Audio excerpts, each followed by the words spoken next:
I guess after a lot of soul searching, you look at what does God have intended for you. I knew that I'm a teacher. I've always wanted to be a teacher, and at the same point, I kept thinking about how to serve God in the church. I was taught by the brothers in high school, and so it was kind of like the natural magnet. And the brothers, everyone looks after you, and then you gather your purposes, the kids and prayer, service to God and service to your students.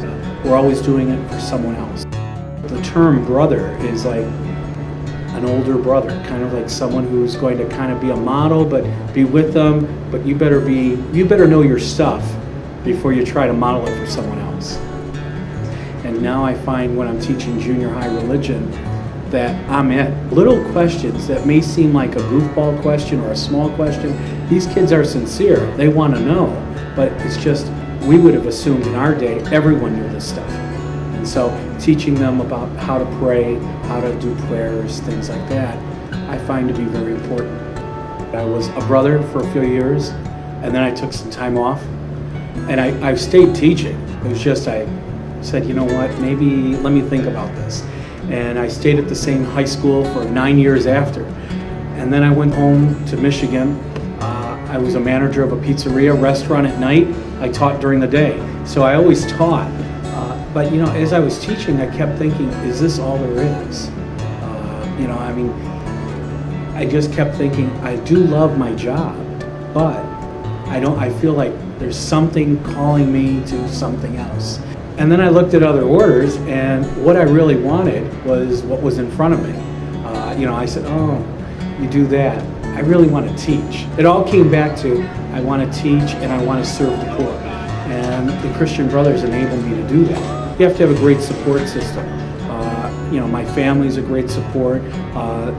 Brothers in other communities have been very friendly. I think when you first come in, it's a little shell shock because, you're used to living on your own. You're used to having your own car. You're used to having your own money. When you join a religious community, it takes a while. All those personal freedoms are kind of like now for the good of the body. And so I kind of looked at it like all of a sudden I just am responsible for myself and for other brothers. So the idea is that I want to be at Mass or I want to be at prayer. Maybe I'm having, maybe it's not a great day for me, but we're all gathering, and that's where you get your strength. Early on, it's kind of like, okay, how do I do all this? Phase 2 is, okay, here's what you should have known. Now, how do you kind of work at it? You kind of got that all down. Not like you're a vet, but at least you're not brand new. God gives us things not in our own time, His time.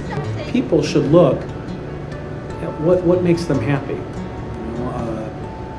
What is God asking you to do? Well, the Christian Brothers, you say yes, 1 year at a time. 1 year at a time, say yes, and then guess what? After 4 or 5 years down the road, if the answer is no, you tried. But don't close a door. Look at it as an opportunity. And really, like anything else, like a happy marriage, people aren't in it because they have to. You should want to. And if you're not happy, then you'll know. I look at the year as a blessing from God because, right away you take a step back and you look at, okay, this is what you entered and this is what they're saying they are. Now let's look at it a little more closely, and is this what you want to do? So how is that mission being served in Syracuse? How is that mission being served in Detroit or Philadelphia or whatnot?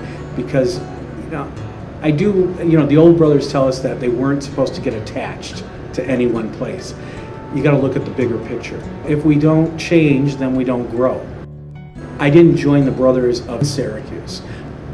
I joined the Brothers of the Christian Schools.